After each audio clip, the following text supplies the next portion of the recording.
Thank you everybody for joining us for this session. Chair doesn't leave. It's quite a heavy topic, which I'm sure we all come across in our daily event planning lives, but we've only got a very short amount of time on it. So we're going to keep it succinct, shall we say.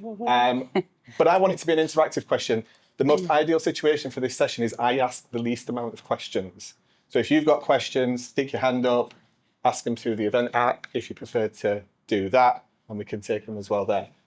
In a sentence, can we all introduce ourselves and what we do? Maybe not well, because you don't know what we do. So. Thanks. Johnny, I'll My name is Johnny and I am the Head of Partnerships here at CrowdComms. Nice to meet you. Hi, I'm Gabby. I'm founder and lead consultant of Diversity Alliance, working on DEI in events and hospitality. Hi, I'm Helen. I'm CEO and founder of Eventwell. I'm also ADHD and dyslexic from Neurodiversity, showing that lived experience perspective. First question to you all, because I'd love an answer from you all, is why is accessibility such an important topic for events right now? Johnny, I'll start with you. You're looking at the stand. I think, especially if we learned anything from the pandemic, is that we needed to prioritize, the needs of all attendees. And I think increasingly it's something that has gained less and less importance, as we go into in-person, as we try to identify what is important. So I think, accessibility should be a priority. Let's make it a priority. Yeah, couple of things. I think there's a kind of like legal landscape which is really changing at the moment with the EU Accessibility Act coming in 28th of June this year, but also across the globe in APAC and the American Disabilities Act. There's loads of legislation out there which is requiring us to make sure our events, live events, the digital experiences are more accessible. But also there's been a massive cultural shift as well. I think people are just like naffed off and they're just like, I want to be able to do stuff. Yeah. Why am I having to have to ask to be able to take part in something?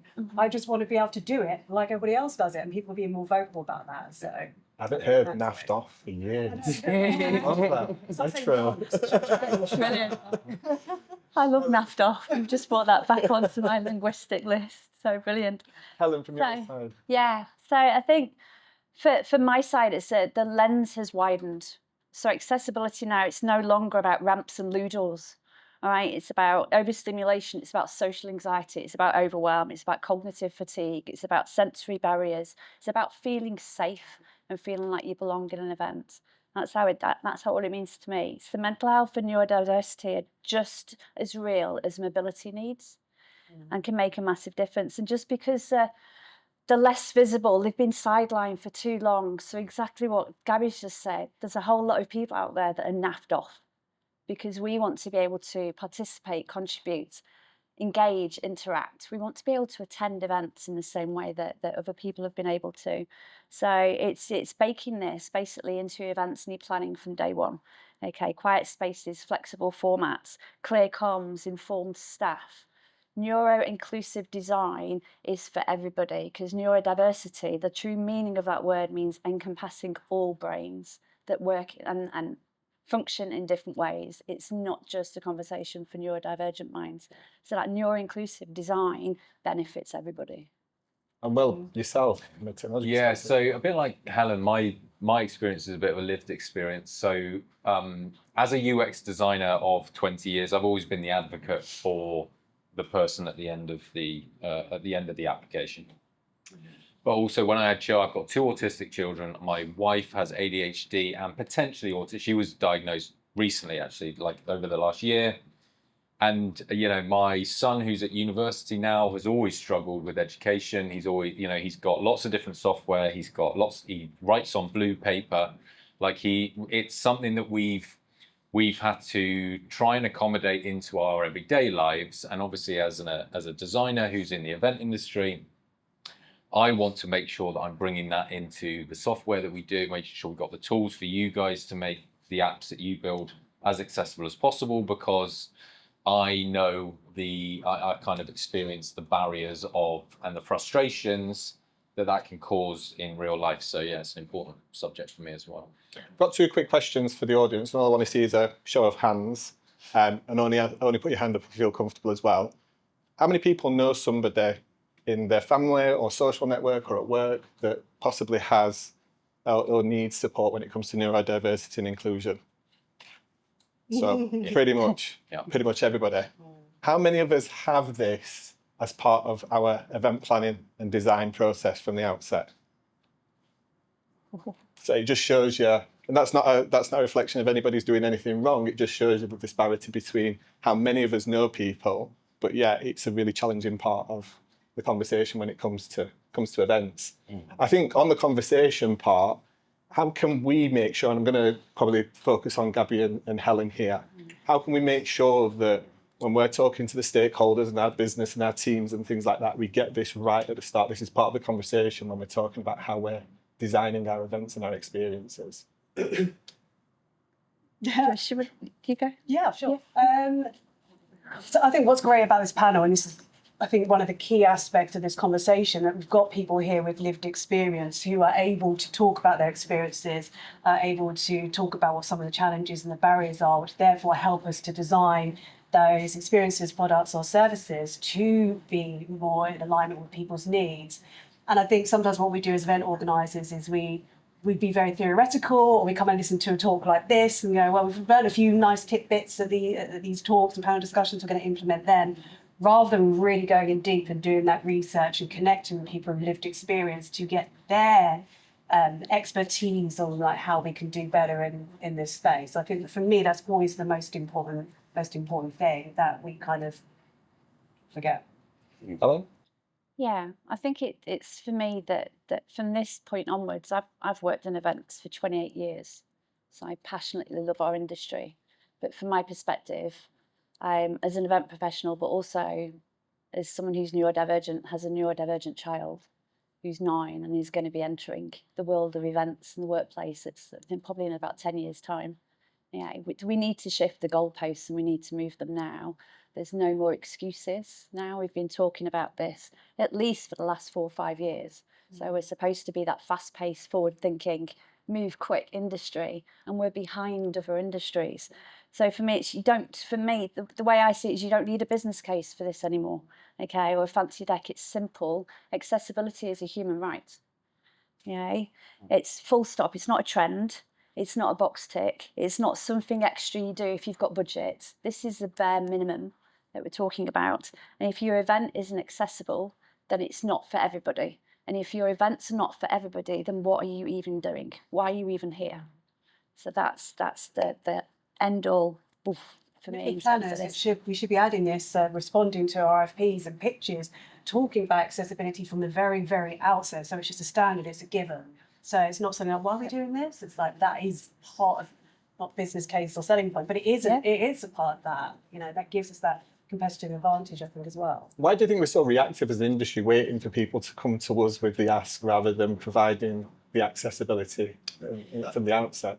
Dan? I think it's because we all live life through our own experience, and accessibility is all about putting yourself in other people's shoes. So understanding how people go through the experience of having to log in or entering an event, or has it got a lift? Is it accessible enough? For all my attendees, we have to ask the questions, and I think we often fail to do that. Yeah. Because we think we're not going to be able to meet people's requests. I think that's the fear. Like, we don't know if we're going to be able to do it, so we're going to have the budget. We've got an answer to that, but I know we haven't got time.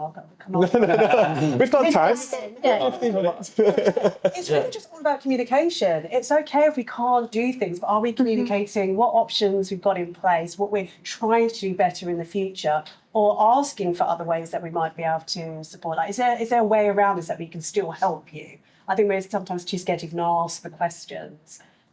So it's about communication, even when we can't do something, because it's going to be a journey. We're not going to be able to do everything immediately. No. Just on communication, because that's quite a broad spectrum of things in itself. How would we best go about, what's best practice when it comes to communication of how we're approaching accessibility, or how inclusive our event can be for potential attendees? I would say the first thing, I go to lots of events, and just the same way we became so good and efficient at capturing dietary requirements. We know who's vegetarian, we know who's vegan. Then we should ask, do you have any accessibility requirements? Is there any way we can do it? We can make it an easier experience, for you. So start by adding those fields to your registration forms, and then really review that data. Probably contact those individuals personally and reassure them that they can expect a good experience when they get to the event. Be careful though about how you ask the question. So make sure when you're asking that question, it's needs-based. Don't make it about diagnostic-based. Because there's GDPR implications will come in that. So don't say, have you any diagnosis? Do you have a neurodivergence? Don't ask questions like that because that's sensitive health information.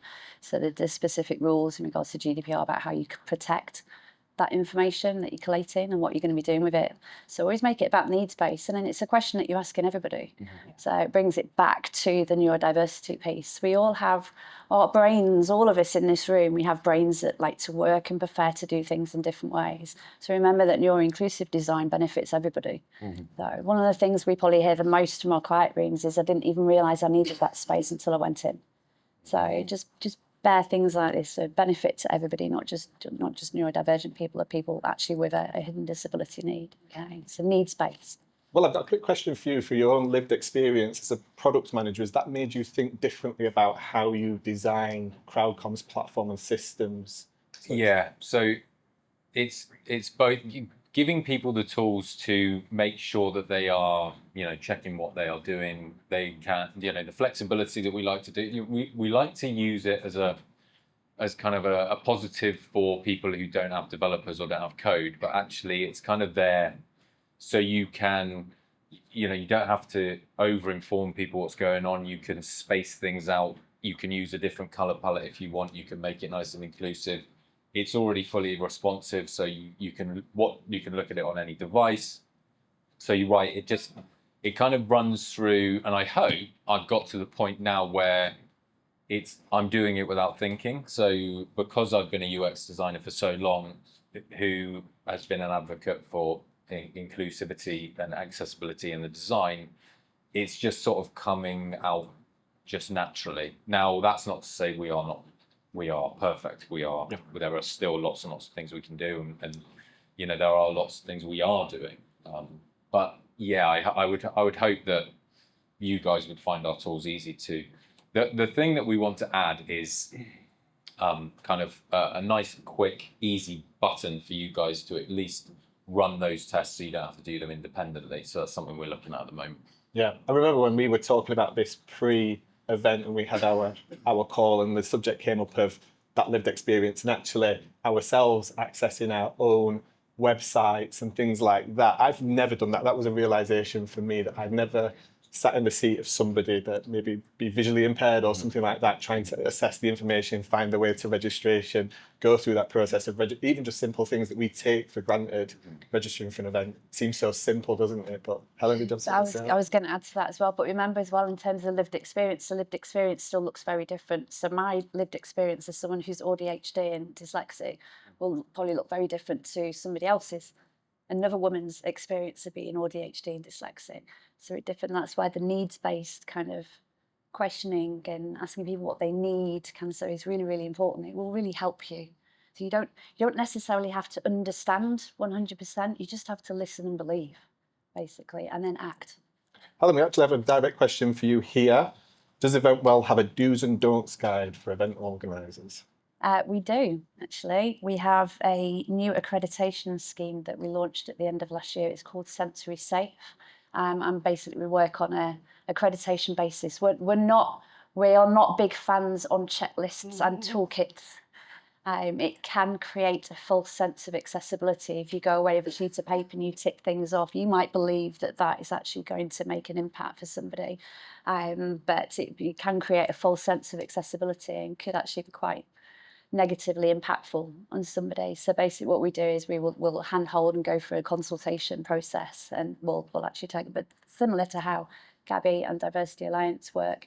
So we'll work with you to go through the kind of neuro-inclusive kind of aspects of your event, and then once you've been through that process, we'll kind of give you an accreditation mark. So, but yes, yep, we do. We have a question around legislation, which I think probably is about a whole day of content in itself. So we'll try and have to pick out the really important bits now and maybe signpost people to other things. But one of the things I know we spoke about was the European Accessibility Act, and that doesn't necessarily that could affect anybody in here if you organise an event in anywhere in Europe. So it's with EU delegates. with EU delegates. Yeah. So I'm going to throw this out, Johnny. Do you want to take that on the on? Do you know a little bit more about that? The European Accessibility Act, yeah. So legislation, it's coming up, is imminent, is on the 28th of June, and anyone organizing events in Europe, or if you're dealing with EU delegates, then you need to comply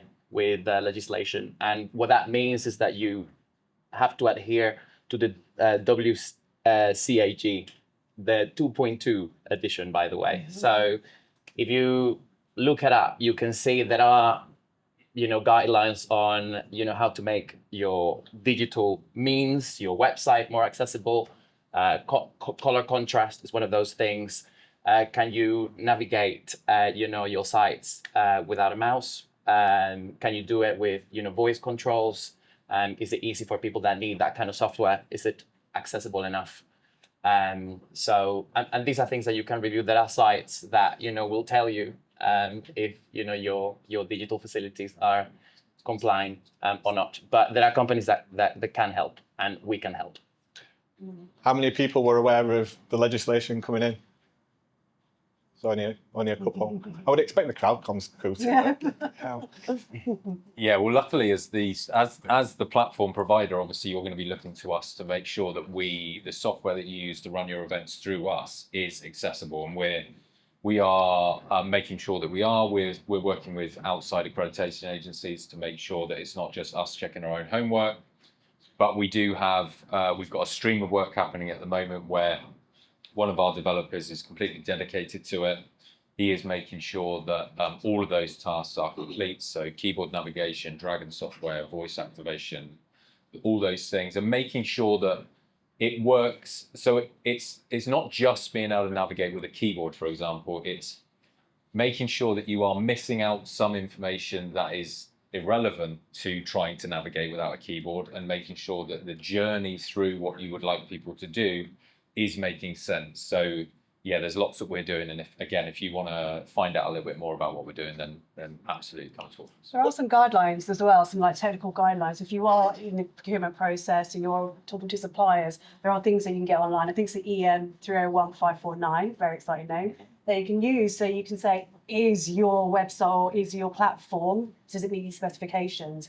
And there's also like other resources like G-Cloud, Digital Marketplace, which also have vetted accessibility suppliers on them, because a lot of this is going to be on the suppliers and the vendors that we work with. And that's why, obviously having something like you're doing, that outside audit is really useful as well to make sure you're adhering to everything. Well, that is really important to not just rely on us to be accessible, because you have so much design flexibility, and it's because you guys have got so much control over the branding and the content. That's the bit that actually you might need to go and check, because you can do whatever you want with it. You could make it super inaccessible from a color point of view, but if then you go and check those with tools, exterior tools, then that will help you as well. Is some of this content going to be accessible on the CrowdComms community platform in terms of maybe pinpointing people in the right direction for professional help and some guidance and things like that? Yeah, we can definitely put this in the spotlight. Yeah, absolutely. We're actually planning to host a webinar in June fully dedicated to this topic. So, we'll definitely let people know about that. I think just two final questions before we move on to some real world examples on what looks good. What are some of the things that, I'm going to come to you. What are some of the things that often get missed when it comes to event tech and accessibility? Well, screen readers is a big one. So anyone who dark modes, making sure that your app works with dark modes, making sure that I'm always really surprised at. So I don't want to sort of compare us to the competitive set, but I know that a lot of the other providers in our industry have a virtual, have a mobile offering and have a virtual offering. So that's going to be difficult to navigate between the two if you're going between devices. Colors is obviously the big thing.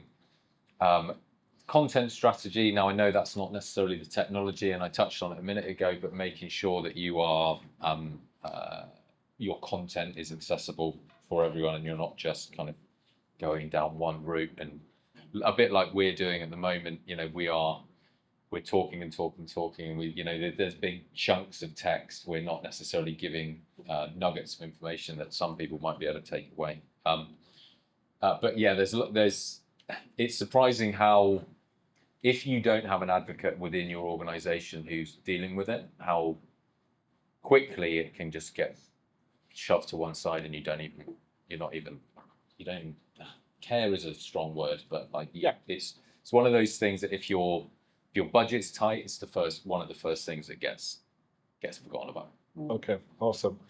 Gabby and Helen, I'm going to come to you now, because I think we want to give some examples or put a spotlight on maybe some events or some organisations that maybe they're not getting it perfect, but maybe they're going in the right direction. Maybe they're doing some really inclusive things, really accessible things. Are there any events that spring to mind that you've been to recently? And if there's not, then we need to start right at the beginning, right? But maybe there's a couple of things that you've experienced yourself or worked with organisers that the audience here could kind of take away or investigate themselves.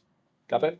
Actually, you worked on this event as well. Yeah. It was for a gaming brand. It was for their UK Fan Fest, and they really wanted to take more of a holistic approach, I guess, to accessibility. So we all talked about physical accessibility. It's not just about lifts and ramps and all that sort of thing. It was also around how they're setting up the space, the content, how people are able to navigate the spaces. But then they were also looking at how were people having the experience back at home, because some of them were attending from a virtual perspective. How was sensory considerations being met? Was there a quiet room, for example, which event did provide? And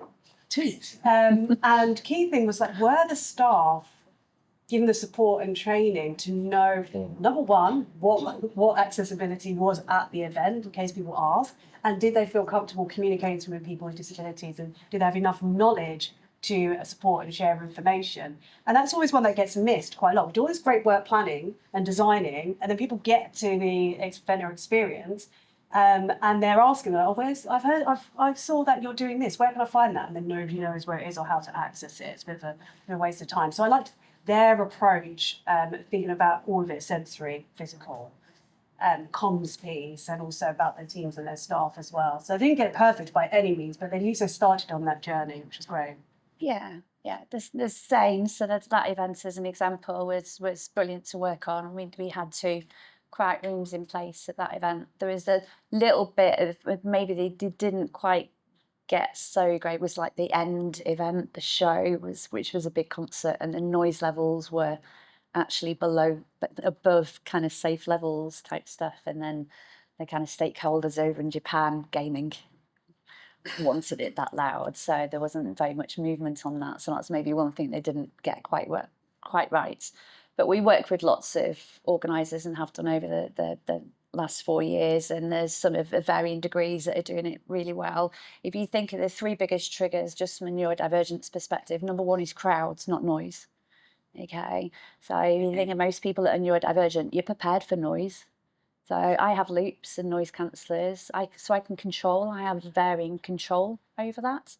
So I can put my loops in if it's getting too loud, or I can take myself off. Crowds, queues, little less control over that one. And number 3 is navigation. So if you always work on crowds as your number 1, noise is your number 2, navigation is number 3. So navigation, that can start from the website to the app, trying to find your way to the venue, getting your way around. Yeah, so the organisers that we work with that are doing that really well don't just put in quiet rooms. They engage our buddy service. We have our event buddies, a walking signage basically that will help people to navigate events. They're looking at aspects of that for the whole experience, and the whole experience starts before an attendee has even arrived at the event. So you've got a pre-event anxiety is a very real thing, people, when you're neurodivergent. It's probably one of the reasons for your attrition levels, is because someone, from a neurodivergence perspective, their mental load isn't in the right place for them to be able to handle the crowds, the noise, and the navigation. They've just said, I haven't got enough spoons, I can't go. And they don't show up, or they don't turn up. So it starts way before. It isn't when people have arrived at the venue, it's getting to the venue, then navigating, dealing with the queue to get into, register to get your badge, your queue there. So that's that whole experience. So the ones that are doing it well are looking at those aspects of that, from the queuing systems, quiet periods. They're looking at lighting, they're looking at noise levels. They're looking at low stimulation areas on the show floor and the conference floor and the event floor, not just by just putting a quiet room in. So it's looking at the whole event design. You know, some people are doing it really well. Some people are on a journey, and this is what it is for a lot of people. It's a journey. So it's either get on the bus and come on the journey or stay stood at the stop. That's where we are. Yeah. I think from my side, all of those things are challenging, even if you're neurotypical, right? Nobody likes the queue, nobody likes loud spaces. Everybody wants a quiet corner of the room to go and take 5 minutes and have a coffee or something like that. So we can only imagine how much that is compounded and amplified when you've got those needs. Yeah, it's true. I mean, I think we also often focus on, you know, the logistics. But if we're delivering a conference and we have speakers, one thing that we can do is train the speakers to deliver those presentations in an accessible way. So making sure that the text is big enough for the people at the back, making sure that the colors that they're using are friendly for, you know, neurodivergent individuals. You know, there are a few other things that we can do, such as what Will mentioned, you know, assign someone that is looking out for those accessibility needs, you know, an accessibility ambassador in a way.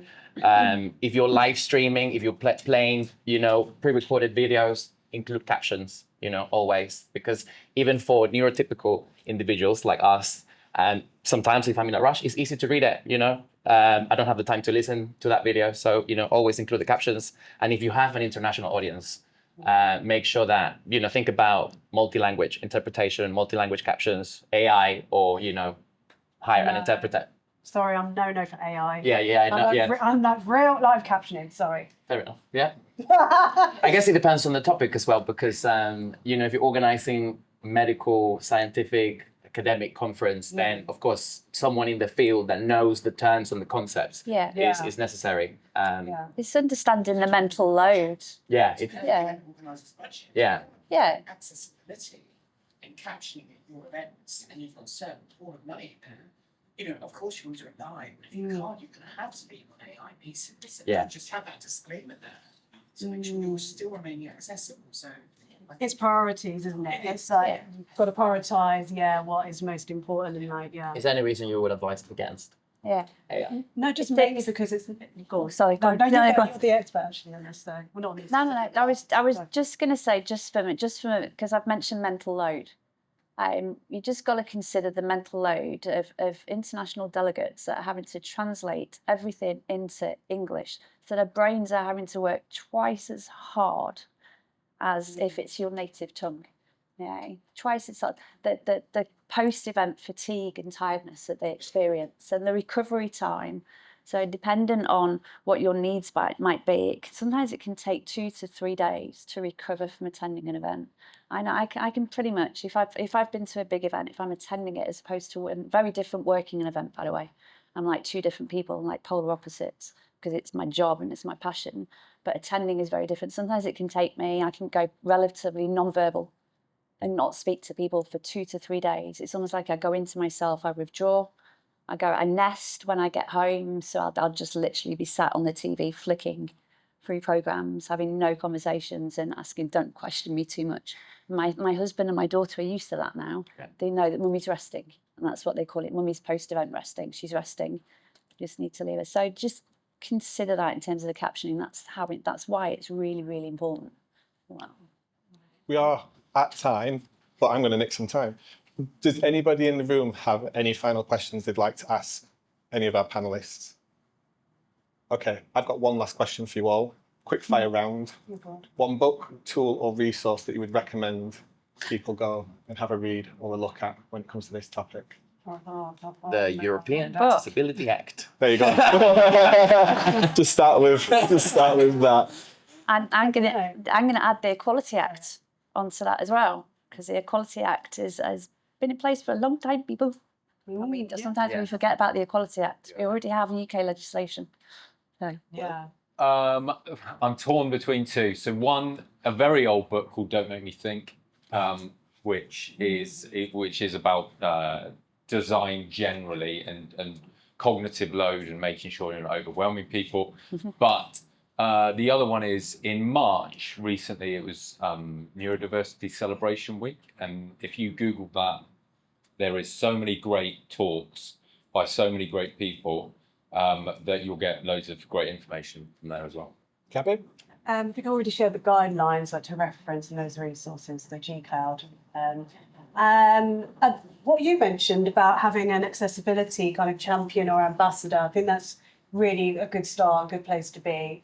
So try and find one of those, but make sure you give them the resources and tools and support as well, so that they're able to contribute in a meaningful way and not feel like overburdened and Yeah.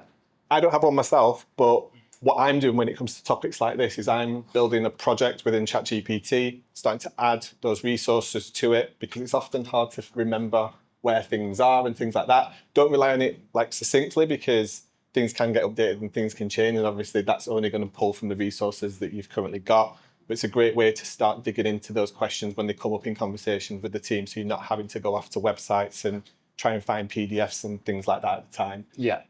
I was going to say a lot of the legislation is also based on the WCAG, the Web Content Accessibility Guidelines. So I would suggest, even if it's an older version of it, have a read through, and there is a checklist, easy wins that you can implement, and then go from there. Yeah. And if you go to the Eventwell website, just to drop that in as well, if you go to our blog, you'll find loads of information and articles and posts on there that will inform you, lived experience informed. Oh my God, I forgot to give my own. Gabby's website. It's an event design community. It's a group on where we're sharing tools and resources and everything for free. And we're also hosting a webinar about the EU Accessibility Act. So it's all about sharing best practice and tools and resources with each other, not gatekeeping. I'm a member. Yes. Forgot about that. Well, that brings us to the end. It's time for a comfort break. For the last thing, if you just get a round of applause for our fantastic panel tools.